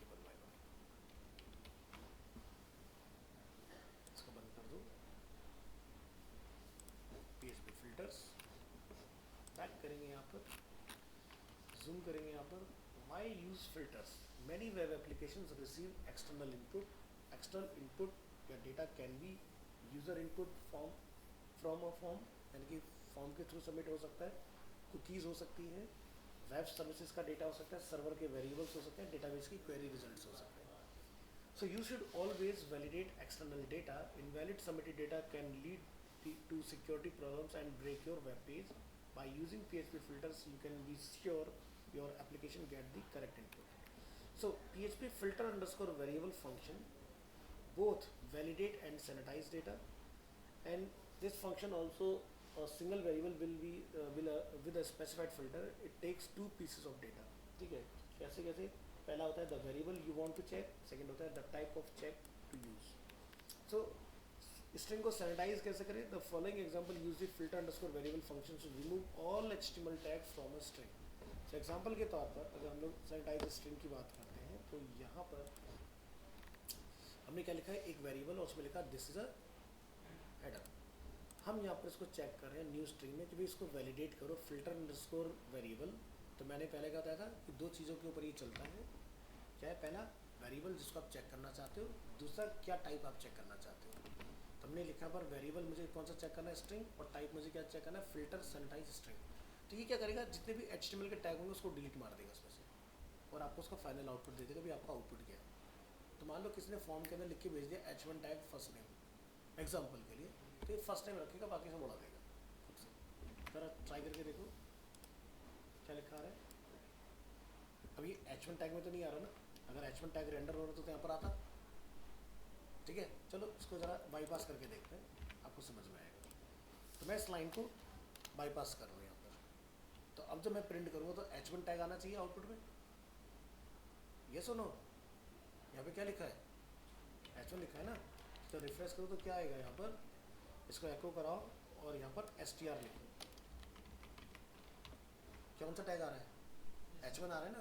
बट जब हमने उसको फिल्टर कराया डेटा को तो उसने मुझे क्या रिटर्न करा, यहाँ से रिमूव कर दो HTML के जो भी टैग है और देखो आपका प्लेन टेक्स्ट आपको receive.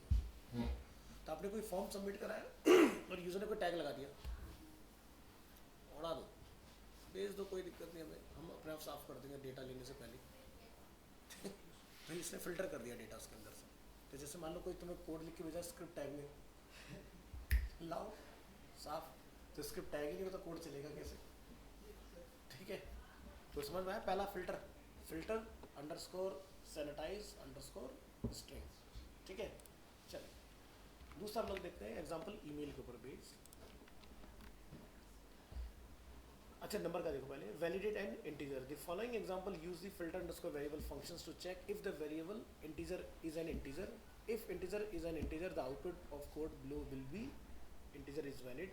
Otherwise integer is not an integer, तो output will be integer is not valid. तो इंटीजर वाला एग्जांपल ओपन करो पहले. यहाँ ये हमारा इंटीजर 1, हमारे पास वैल्यू क्या है इंटीजर की 50. हम यहाँ पर इसको फिल्टर कर रहे हैं और हम लोग लिख रहे हैं filter underscore validate underscore integer. अगर आपका फॉल्स है, ठीक है, मतलब अनडिफाइंड वो लोग चेक करें ना, तो यहाँ पर क्या आएगा, वैलिड आए, अदरवाइज इनवैलिड हो जाए. तो ज़रा चलाओ इस फाइल को, क्या लिखा है, इंटीजर इज वैलिड. अब मान लो कि आपका जो इंटीजर है वो कुछ इस तरह से है. अच्छा ये तो खैर इसको सिमिलर लेता है, उसके साथ ये प्रॉब्लम आती है PHP के. फिर आप मुझे ऊपर ना स्ट्रिक्ट डिफाइन करके आना पड़ेगा. याद है पहले एग्जाम्पल हमने देखा था नंबर के साथ स्ट्रिक्ट वाला, बोलिए. तो हमने ऊपर जाके स्ट्रिक्ट डिफाइन किया था, यहाँ पर मिल जाएगा, दिखा देता है यहाँ पर ऊपर आपको टाइप डिफाइन कर देगा, तो फिर वो नंबर को नंबर समझता है इसमें. मैं देखता हूँ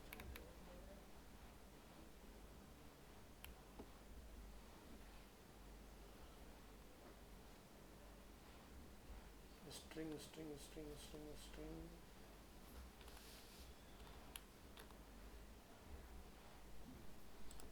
यहाँ से ढूंढते हैं, इधर जाओ. चल मैं इसको पूरा करते हैं फिर दिखाता हूँ, मिल जाएगा है हमारे पास. दूसरा हमारे पास ये टाइप है, हमने यहाँ पर क्या लिख रखा है 0। अब ये 0 पे चलता नहीं है, तो जैसे हम लिखा ना filter underscore variable integer filter validate integer triple equal to 0, और यहाँ पर हम लोग चेक करेंगे अगर फॉल्स है तो दो कंडीशन हम लोग चेक कर रहे हैं, तो यहाँ पर आपका इंटीजर इज वैलिड होना चाहिए, अदरवाइज इनवैलिड। तो नंबर 2 वाला फाइल चलाओ, बैक करेंगे यहाँ से। तो इस एग्जाम्पल में आप देखेंगे in the example work if integer was set to 0 the function will return integer is not valid. To solve this problem use the below example. तो जरा पहले वाले में 0 करके देखो, यहाँ ये नंबर 1 वाले में वैसे ये प्रॉब्लम शायद हमारे नए वाले वर्जन में सॉल्व हो गई थी, तो एक बार रिलोड करके पेज को चेक करेंगे। हाँ आ रही है, इंटीजर इज नॉट वैलिड, तो ये वैलिड हमें आना चाहिए। तो इसको वैलिड कराने के लिए आपको ये वाला कोड लगाना है कि अगर value triple time equal to 0 है तो उसको वैलिड में रिटर्न करो, फॉल्स कर दो उसको, तो ये आपका ठीक हो जाएगा। और क्या हमारे पास आईपी एड्रेस को चेक करने का तरीका है। The following example use the filter underscore variable functions to check if the variable IP is a valid IP address. So validate an IP, तो मैंने जैसे एक रैंडम आईपी डाला 192.168.10.185, तो ये क्या हो गया वैलिड। तो आईपी वाला कैसे चेक हो रहा है, तो पहले आपको यहाँ पर एक आईपी लिख के डालना है, फिर आपने उसको यहाँ पर आईपी को चेक कराना है, और ये आपको आईपी का रिटर्न रिजल्ट जो होगा वो वैलिड में रिटर्न कर देगा। अब मान लो कि आपने यहाँ पर डॉट नहीं लगाया, अब ये इनवैलिड हो जाना चाहिए, क्योंकि आईपी जो होता है 4 के पेयर में चलता है इंटरनेट प्रोटोकॉल, ठीक है। तो ये है IPv4, एक होता है IPv6, क्योंकि IP4 जो है वो ऑलमोस्ट ऑक्यूपाइड हो गए। मतलब क्या है इसका, जैसे देखते हो कि जो सीरीज है फ़ोन नंबर की 10 की वो ऑलमोस्ट ख़त्म होने वाली है, और 11 नंबर की सीरीज़ पर काम चल रहा है। अब जो नए फ़ोन नंबर आपको मिलेंगे 2025 में जाके वो 11 नंबर में आएंगे। हाँ, और 10 नंबर की सीरीज़ ख़त्म हो गई है। हमने 9 मतलब आप ये मान के चलो कि 9 से शुरू करा था ना सीरीज़, फिर वो 9 से फिर 8 पर आए, 8 से फिर 7 पर आए, 7 से फिर 6 पर आए, इस तरह से नंबर नीचे की तरफ चलते जा रहे हैं। तो नंबर्स ज़्यादा अलॉट हो चुके हैं इंडिया के अंदर कि हमें 11 नंबर की सीरीज़ पर स्विच करना पड़ेगा, ठीक है। तो इसलिए क्या करती है गवर्नमेंट, जैसे कोई नंबर खोता है या बंद हो जाता है तो उसी को दोबारा से रीअसाइन कर देता है किसी और को, जिसके बाद आपके पास कॉल आते हैं कि सर आपने लोन लिया था पैसे नहीं भरे। अरे मैंने तो कोई लोन नहीं लिया, आप कौन बोल रहे हैं जी बैठे बोलो, अरे ये उनका नंबर था पहले समझ रहे हो ना। तो नंबर को रीअसाइन इसलिए कर दिया जाता है। ऐसे ना बैंकों के अंदर होता है, जब भी बैंक शुरू होता है तो बैंक एक हायर नंबर से स्टार्ट करता है बैंक अकाउंट नंबर, और वो आपका घटते चले जाते हैं नंबर, फिर हायर से स्टार्ट होकर लोअर की तरफ जाते हैं, लोअर से हायर की तरफ नहीं जाते कि तुम्हारा अगर पहला अकाउंट हुआ बैंक के अंदर तुम्हारा जो एक नंबर का कोई बैंक अकाउंट नंबर होगा, ऐसा नहीं होता। तो वो पैटर्न उतना ही रहेगा, ठीक है, बड़े से छोटे की तरफ। तो जैसे देखते बिल बुक होती है तो नंबर क्या लिखा होता है, जैसे मुझे पता है एक साल में मेरे इतनी रसीदें कट सकती हैं, तो हम लोग बिल बुक में क्या रखते हैं, पहली नंबर 00001, ठीक है, मतलब मैंने ज़्यादा नंबर रख लिए ना तो नंबर बढ़ते जाएंगे फिर उस कंडीशन में, ठीक है। तो कल को जाके वो 00001 जो 10,000 तक पहुंच जाएगा। अगर जिसका अपना अपना बिजनेस मॉडल, किसी को पता है मेरे साल में 1000 रसीद कटनी है, 2000 कटनी है, उस हिसाब से नंबर रखते हैं, ठीक है। तो इसलिए ध्यान रखना कि ये सब चीज़ें जो हम लोग आईपी एड्रेस चलाते हैं ना, ये सब पहले से डिफाइंड है। जब आप एयरटेल चलाते हो, एक्साइटल चलाते हो, तो सबके आईपी अलग होते हैं, 192.168.1.1, किसी का 1.2 होता है, किसी का 1.3 होता है, ये सब खत्म हो लिए, अब ज़्यादा बचे नहीं है। तो इसी वजह से IPv6 आ गया, तो उसका भी वैलिडेशन PHP में दिया हुआ है। IP से ही तो हम पता लगाते हैं कि भाई ये अगर किसी बंदे ने फॉर्म फिल किया तो कहाँ से किया। अब मैं तुरंत उसकी कुंडली खोल निकालूंगा यहाँ से बैठ के, कि कहीं ऐसा तो नहीं कि कोई एक ही जगह से भर रहा है, ठीक है। मैक एड्रेस फिक्स होता है हमेशा, IP रैंडम हो सकता है। जैसे मान लो तुम फ़ोन से अपना नेट चलाते हो, जितनी बार तुम लैपटॉप पे कनेक्ट हो गए ना तुम्हारा IP बदल जाएगा, इसको बोलते हैं रैंडम IP, यानी कि डायनामिक। एक होता है स्टैटिक IP कि भाई मैंने तुम्हें एक यहाँ पर कनेक्शन ला के दिया ब्रॉडबैंड का, तो उसको मैंने एक IP जो ISP होगा उसने तुम्हें फिक्स कर दिया कि भाई कुछ भी करना है इसको मत बदलना, नहीं तो तुम्हारा नेट बंद हो जाएगा, तो तुम्हारा हो गया स्टैटिक। स्टैटिक IP में फंसने के चांस सबसे ज़्यादा होता है, यानी तुम्हें 2 मिनट पकड़ लिया जाएगा कि कहाँ से। जैसे मान लो तुम कोई सॉफ्टवेयर चला रहे हो जो कि पायरेटेड है, तो कंपनी को कैसे पता है, तो वो सीधे पता लगाती है IP क्या है, क्योंकि वो ट्रेस कर रही होती है आपका IP को।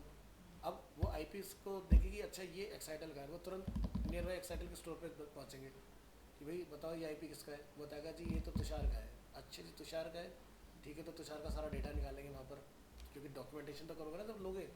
अब बस तुम्हें वो कॉल करेंगे, हाँ जी तुषार जी आप अपने कंप्यूटर में ऐसे ऐसे फोटोशॉप चला रहे हो, इसके लिए इतना पे कर दो, नहीं तो तुम्हारे पर पेनल्टी लगेगी इतनी की।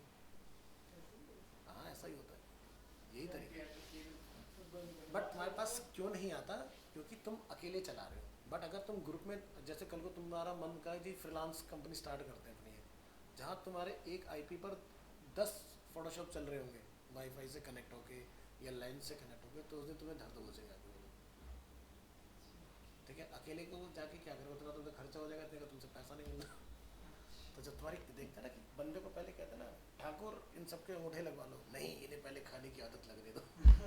जब तुम यूज टू हो जाओ तब तुम्हें पकड़ेगी वो आके, नहीं तो स्टार्टिंग में तो तुम्हें एकदम से जी ठीक है हम नहीं यूज़ करते, बंद कर देते हैं।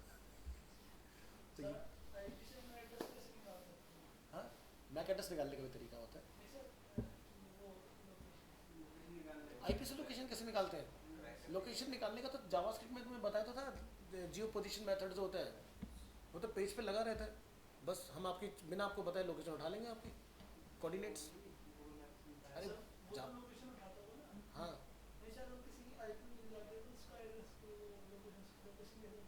अगर फ़ोन है तो एग्जैक्ट मिल जाएगी पिन ड्रॉप लोकेशन। अगर आईएसपी मतलब किसी ब्रॉडबैंड के थ्रू आ रहा है तो आपकी गारंटी नहीं होती बिल्कुल एकदम एग्जैक्ट मिल जाए, आस पड़ोस का मिलेगा। मतलब जैसे अगर मैं यहाँ जाके चेक करता हूँ अरीना एनिमेशन, अगर यहाँ प्रीत विहार आ रहा है तो इसका मतलब कि ये सही जगह से डेटा उठा रहा है। अभी देखो गुड़गांव पकड़ रहा है, एमजी रोड पकड़ रहा है, साकेत पकड़ रहा है, तो यानी कि सही नहीं पकड़ रहा है डेटा। क्योंकि अगर ये सही चल रहा होता आईपी इस वक्त, तो ये मेरे को यहाँ पर प्रीत विहार दिखाता। अब जरा तुम यही सेम चीज़ फ़ोन पे करके देखो, जल्दी से करो। पास का नहीं दिखाएगा, तुम्हें यही दिखाएगा ना, अंदर ही दिखाएगा। चेक करो।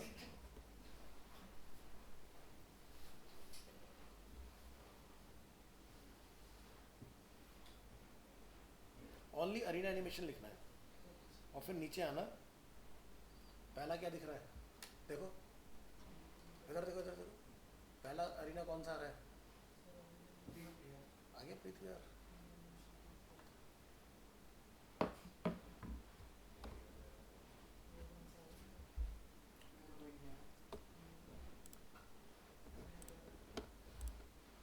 क्या आ रहा है, आ रहा है अरीना प्रीत विहार नहीं आ रहा, असंभव। तुम उसमें देख रहे हो जो ऊपर सर्च है, सर्च में मैप में देख, तुम्हारी लोकेशन पकड़ ली उसने, तो तुम एग्जैक्ट यहाँ से ट्रेस हो रहे हो। तो इसलिए हम जो एडवर्टीजमेंट दिखाते हैं कभी भी लैपटॉप कंप्यूटर वालों को नहीं दिखाते एडवर्टीजमेंट, हम हमेशा फ़ोन वाले को दिखाते हैं। क्यों, क्योंकि फ़ोन पे मुझे ये पता होगा कि भाई तुषार अगर प्रीत विहार में तो प्रीत विहार के हिसाब से ऐड आएंगे, तुम साउथ एक्स अगर तो साउथ एक्स के ऐड आएंगे, साउथ एक्स तो प्रीत विहार के ऐड नहीं आएंगे, समझ गए। तो इसलिए फ़ोन पर हम लोग तुम्हें एकदम पकड़ के रखते हैं। आईपी एड्रेस कैसे पता लगाएं, हाँ अरे तो उसमें लोकेशन पता करने के लिए करना है क्या, कुछ भी नहीं करना, तो भाई जावास्क्रिप्ट जो तुम्हें सिखाई उसके अंदर बताया था गेट पोजीशन, वो लगा दो ना।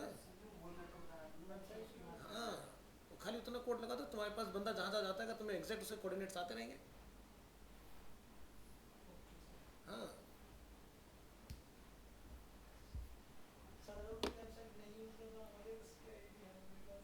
वेबसाइट यूज़ नहीं कर रहे हैं, अच्छा फिर ऑफ माइक पे बात करें।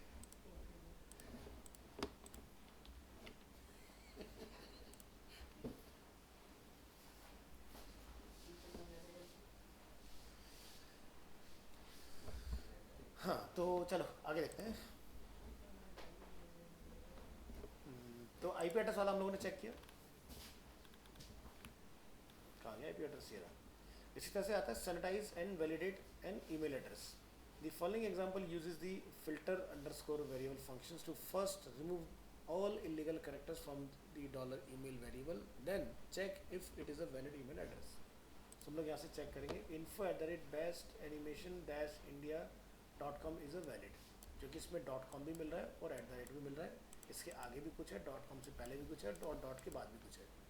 अब मान लो आपने यहाँ जाके ईमेल वाले में घपला कर दिया, कुछ आपने लिख दिया जाके इस तरह से, अब ये नाराज़ हो जाएगा तुरंत, कहता भैया ये वैलिड नहीं है। ठीक है, हमने यहाँ पर लिखा दिया तो कहता जी वैलिड है। अगर मैं यहाँ पर डॉट के बाद कुछ नहीं लिखता हूँ, यहाँ जाइए नोट करिए क्या बोलता है, और लिख दोगे कुछ लाइक को, तो वैलिड हो गया, क्योंकि कम से कम 2 लेटर तो होते ही हैं, सिंगल लेटर का कोई भी प्रीफिक्स नहीं बनता। तो देखो ना, इसके अंदर वैलिडेशन पहले से डली हुई है, आपको कुछ नहीं करना। इनपुट टाइप ईमेल लिख के जब आप वैलिडेशन लगाते हो वो गलत होती है, वो बात का नहीं पकड़ता, आपका सिर्फ ना चेक था abc@gmail, बस कहेगा ओके हो गया चाहे .com लगवाओ या मत लगाओ। ठीक है, लेकिन इसमें पूरा जब तक नहीं बनेगा पैटर्न तब तक ये नहीं मानेगा। इसके बाद क्या है, सैनिटाइज एंड वैलिडेट यूआरएल। अगर आपका यूआरएल तरीके से होगा तो उसको वैलिड बोलेगा, अगर यूआरएल में स्लैश या कुछ गायब होंगे तो ये इसको इनवैलिड कर देगा उस केस में। तो ये आपके सारे यहाँ पर फिल्टर्स के पार्ट हैं। अब हम लोग देखेंगे फिल्टर के अंदर एडवांस, बैक करेंगे, बैक एडवांस फिल्टर। सो इसमें देख लो IPv6 वगैरह सारी चीज़ आ गई हमारी। तो इधर आते हैं, so validate and integer with a range. तो यहाँ पर क्या है कि हमारे पास the following example use the filter underscore variable function to check if a variable is both of type integer and between 1 to 100 या 200। तो यहाँ पर जाओ और इसको आप चेक करो, हमने क्या लिखा, integer 122, minimum range 1, maximum range क्या है 200। हमने लिखा filter underscore variable integer filter underscore validate underscore integer, और एरे में हमने क्या करा, तीनों को कॉल कर दिया। हमने क्या बोला, एक एरे की बनाया, मिनिमम रेंज मिनिमम डाल दिया, मैक्सिमम रेंज मैक्सिमम डाल दिया, और हमने यहाँ पर क्या लिया, ट्रिपल इक्वल टू फॉल्स। अब इसका काम क्या होगा, ये चेक कर रहा है कि अगर इंटीजर जो है मेरा इस रेंज से नीचे ऊपर अगर निकल जाएगा तो फॉल्स है, अगर इसके अंदर है तो क्या है, ट्रू है। तो चलो यहाँ पर देखो आपको ट्रू बोलेगा इसको, variable value is with in the legal range, 1 से 200 के बीच में। अब मैं इसको जाके कर देता हूँ, सिर्फ एक ही एक्स्ट्रा करता हूँ, देखो गुस्सा हो जाएगा, तो क्या करना, रेंज से बाहर चला गया। ठीक है, तो ये काम भी आप इसके थ्रू कर सकते हो। दूसरा चेक करिए, IPv6। सो IPv6 देखो ऐसा होता है, जिसमें आपको 6 पेयर मिलेंगे, 1 2 3 4 5 6, और इसमें एक एक्स्ट्रा और मिल रहा है हमें, सॉरी 8 का होता है शायद ये पेयर, जरा निहाल पे नज़र डालते हैं। ये हमारा प्रॉपर्टीज़ के अंदर अगर हम यहाँ आएंगे तो देखो हमारे कंप्यूटर का IPv4 असाइन है, 6 एड्रेस क्या होना है, ये है क्या रहा है, 2401 2 3 4 5 6 7, हाँ 6 में 8 का पेयर चलता है। ठीक है, इस तरह से आपका ये IPv6 का निकल गया। तो मेरा मैक एड्रेस आ रहा है,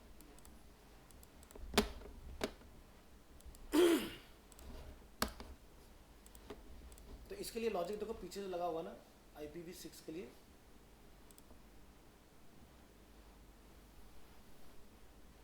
तो आ गया ये रहा। तो यहाँ पर हम लोग चेक क्या करें, filter underscore validate underscore IP, और उसके अंदर हम लोग क्या चेक करें, filter underscore flag underscore IPv6।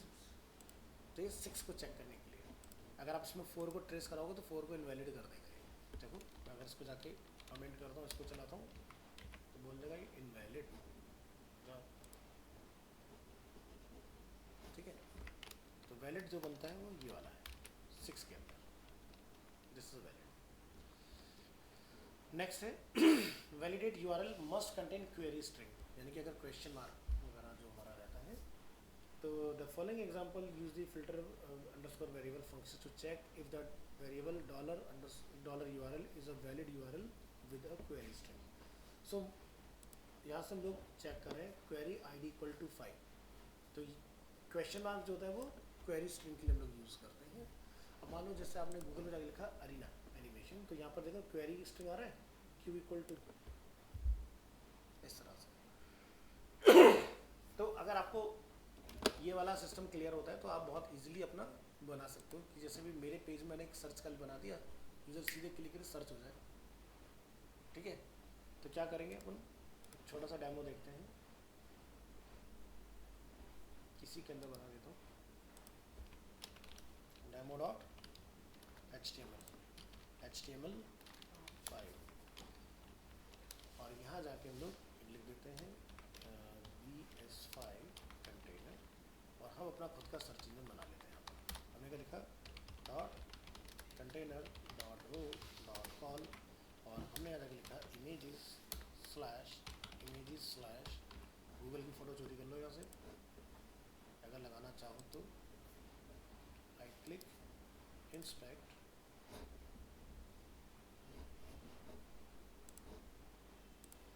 ये हमारी फ़ोटो आ गई इसकी।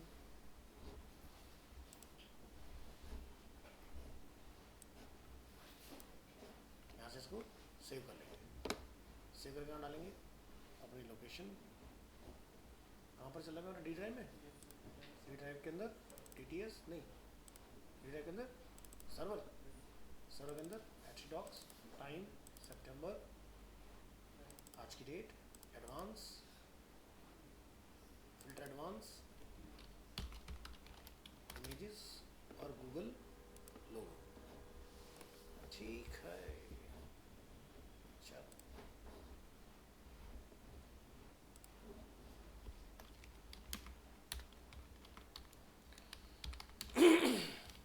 Class D block M auto.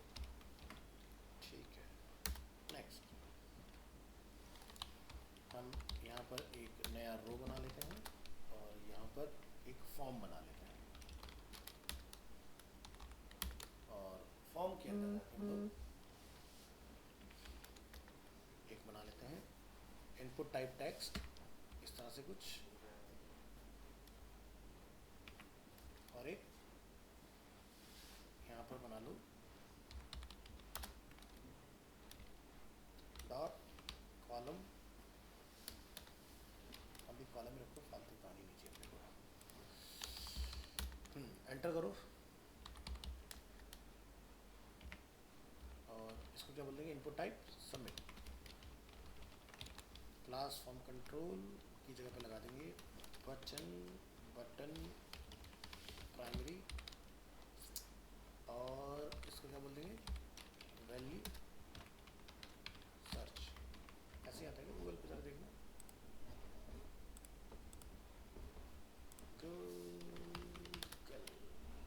Google search. ठीक है,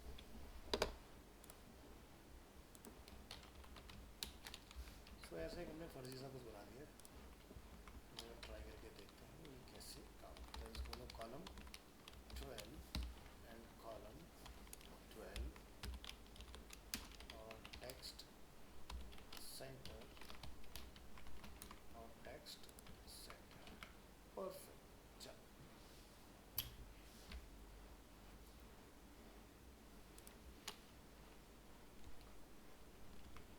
जरा देखना इसको चला के क्या बना है।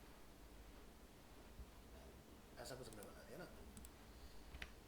ओके, तो ये सब नहीं चाहिए हमें। यहाँ पे लिखेंगे सर्च। कुछ आता है क्या डिफ़ॉल्ट? इसमें नहीं आता, हमें भी नहीं चाहिए, उड़ा दो। तो अब देखो यहाँ पर सारा गेम जो है वो इसका है। नेम हमने क्या बोला? क्यू। ठीक है, इनपुट टाइप हमने बोला सर्च। एक्शन कहाँ जाएगा? ठीक है, तो google.com सर्च यहाँ जाएगा। ठीक है, तो देखते क्या ये सर्च करता है हमारे लिए कि नहीं करता। तो भाई ये है गूगल का सर्च इंजन और ये है हमारा वाला फर्जी सर्च इंजन। ठीक है, यहाँ जाके लिखा लाइक हार्ट ऑफ स्टोन और हमने इसको बोला सर्च। बन गया सर्च, हो गया काम। तो आपको अगर क्वेरी पैरामीटर अगर किसी का क्लियर है तो आप किसी भी चीज़ को सर्च करवा सकते हैं। ठीक है, ऐसे ही अगर आपको यूट्यूब का चलाना है तो यूट्यूब में जाके यूट्यूब का ढूंढ निकालो तो आपको यूट्यूब का मिल जाएगा। ठीक है, यहाँ पर जाके कुछ भी सर्च कर लो तो यूट्यूब का URL क्या है देखो, ये लिखता है सर्च की जगह पर रिजल्ट्स। ठीक है, और फील्ड का नेम इसका होता है सर्च क्वेरी। तो ये वाला नेम उठा के यहाँ डाल दो, कहाँ पर, क्यू की जगह पर,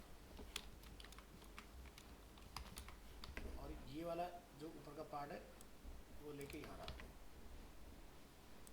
और लो जी भैया स्कैम तैयार है। कहाँ गया, बैक करूँ। अब यहाँ पर जाके लिखो मोनार्च, देखो सीधे यूट्यूब पे लेके जाएगा तुम्हें मोनार्च के डेटा के साथ टैग।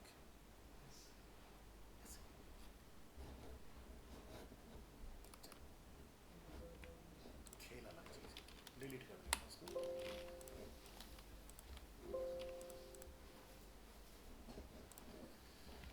ओके तो बैक करेंगे इसको यहाँ पर।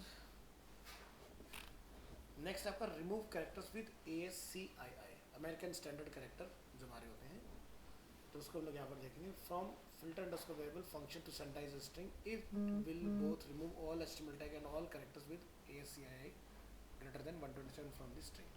सो यहाँ पर इस फाइल को जरा आप ओपन करेंगे तो जैसे हम लोग यहाँ पर क्या देख रहे हैं, हमने कुछ ऐसे कैरेक्टर लगा दिए यहाँ पर जो कि एग्जिस्ट नहीं करते हमारे कीबोर्ड के अंदर, जिसको हम लोग कैरेक्टर मैप से ही लेके आ सकते हैं। कहाँ से, यहाँ से, जिसमें जैसे हम लोग फॉन्ट जो हमारा बाय डिफॉल्ट होता है वो होता है टाइम्स न्यू रोमन। तो यहाँ से हमने कुछ कैरेक्टर्स लिए और हमने लाके यहाँ पर इंसर्ट करा लिया इस तरह से। तो ये क्या करेगा, ऐसी फालतू चीज़ जो कीवर्ड नहीं लिख सकता उनको डिलीट कर देगा। तो क्या लिखा हमने, फिल्टर अंडरस्कोर वेरिएबल में फिल्टर सैनिटाइज स्ट्रिंग को, then filter underscore flag underscore strip underscore high. अब ये देखो जैसे हम चलाओगे यहाँ पर, ये सिर्फ उतना डेटा छोड़ेगा जितना कीवर्ड बना सकता है। देखो एक्सक्लेमेशन था, कीवर्ड बना सकता है, रह गया एक्स्ट्रा सब डिलीट हो गया इसका। यहाँ से आप अगर आलतू फालतू कुछ लगाओगे जो कीवर्ड नहीं बना सकता, इस तरह की जो चीज़ें होती हैं, तो इनको ये अलाउ नहीं करेगा, हटा देगा। तो ये है आपका एडवांस तक का पार्ट। नेक्स्ट हम लोग देखेंगे कॉल बैक, जेसन और एक्सेप्शन वाला पार्ट। एक्सेप्शन मतलब वही जो हम लोग ट्राई कैच करते हैं ना जावास्क्रिप्ट में, कि एरर एक तो कंसोल में दिखता है, भाई कंसोल हर तो लोग थोड़ी ना जानता चलाना है। तो अगर किसी यूज़र को तुम्हें वहीं पर लिख के दिखाना है तुमने क्या गलत किया, तो सामने आप लिख सकते हो उस चीज़ को। तो आपका ये एडवांस वाला पार्ट खत्म हो जाएगा, तो फिर हम लोग इसके अंदर एजेक्स देख लेंगे थोड़ा सा। एजेक्स वगैरह करने के बाद में फिर हम लोग अपना स्विच करेंगे, नहीं इसका हम लोग उप्स पर आएंगे, उप्स भी करेंगे, ठीक है, क्योंकि क्लास से आपका काम बड़ा आसान हो जाता है इसके अंदर। और क्लास यहाँ पर अगर तुम्हें क्लियर है, इसको तो ऑलरेडी क्लियर है क्योंकि रिएक्ट चला रहा है, तो रिएक्ट में तो फंक्शन का ज़्यादा यूज़ करता है, क्लास का ज़्यादा यूज़ करता है, फंक्शंस का, क्योंकि क्लास आउटडेटेड हो चुका है, कोड भी थोड़ा लंबा लिखता है। बट क्लास अगर क्लियर है तो क्लास PHP में अभी भी यूज़ होता है। उप्स के लिए क्लास ज़रूरी है, ठीक है। ऑब्जेक्ट ओरिएंटेड प्रोग्रामिंग जो होती है वो क्लास से होती है, यानी कि एक क्लास को we can reuse multiple time. जैसे हम लोग जावास्क्रिप्ट में रिएक्ट में जाके फंक्शन कंपोनेंट बनाते हैं ना अपने, उनको बार बार रीयूज़ करते रहते हैं, वैसे हम लोग क्लास को भी रीयूज़ में लेके आ सकते हैं। तो कोड की लेंथ घट जाती है, काम आसान हो जाता है, एक जगह चेंज करो सब जगह पर काम अपने आप अपडेट हो जाता है।